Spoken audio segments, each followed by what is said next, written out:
대전에서 초등생을 흉기로 무참히 살해한 여교사가 범행 당일 누구든 같이 죽으려 했다는 진술을 한 걸로 알려졌습니다. 그러면서 미리 흉기를 구입했던 정황도 드러났는데요. 자세한 내용 현장에 나가 있는 취재 기자 연결해서 알아보겠습니다. 이호진 기자.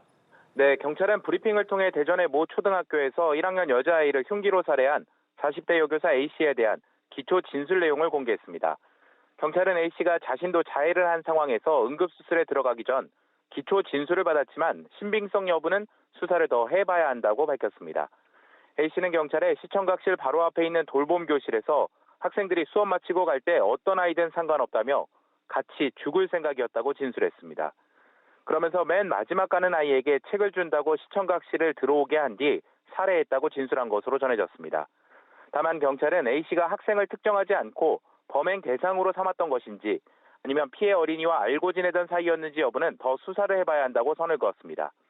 A씨는 또 지난 2018년부터 우울증 치료를 받아왔고 휴직 기간 중에 자살을 생각한 적이 있다고도 진술했습니다.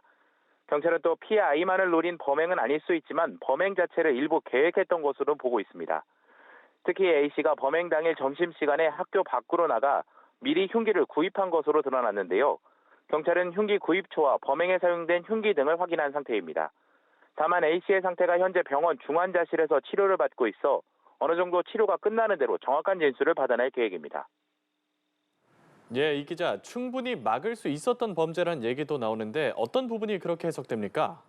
네, 앞서 저희가 전해드리긴 했는데 A씨가 우울증 진단을 받고 학교 생활에 적응하지 못하는 모습 등을 보였다고 했는데요.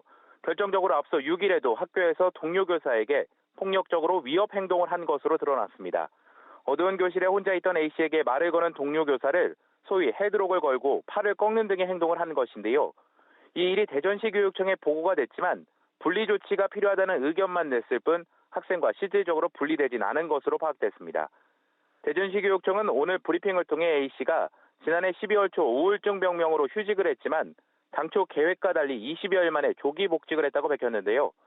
이 과정에서 A씨가 복직을 해도 된다는 전문의 소견서를 첨부했다고 전했습니다. 다만 이런 일말의 과정들이 석연치 않았고 교육청이 제대로 된 조사는 이루어지지 않은 것으로 보입니다. 그 외에도 피해 아이가 돌봄 교실에서 나온 뒤 그 찰나의 순간 누구도 아이를 봐주는 어른이 없었다는 점도 안타까운 지점인데요. 교실에서 나와 현관까지 교실 한 개를 지나 한 층만 내려오면 되는데 그걸 못한 아이는 끝내 같은 학교 선생님에게 무참히 살해됐습니다. 지금까지 대전 서부경찰서에서 연합뉴스 TV 이호진입니다.